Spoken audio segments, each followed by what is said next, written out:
讲到这场大地震，花莲天龙村大楼倒去，造成一个住户死亡。昨检察官调查刷件已经开始拆除，说因为中昼花莲搁再发生规模5.4的地震尾，拆除的工课先暂停，一直到暗头5点才搁开始拆。咱也赶紧来连线予咱的台记台记者张一辉、曲小勇，请伊甲咱说明上届新的情形。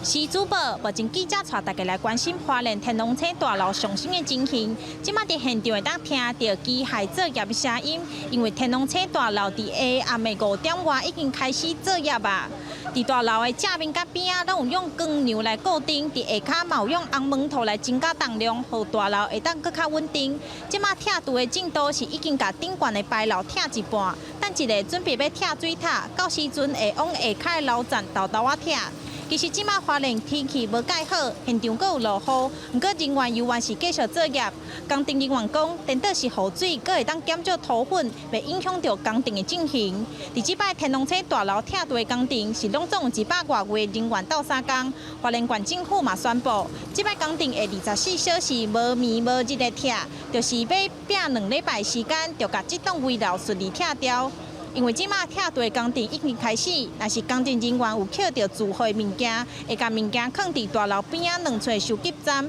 尾仔会交予花莲分局来保管。住户伫初6过后，就会当去警察局来询问。以上就是记者伫花莲现场的连续报道，即马甲时间交予主播。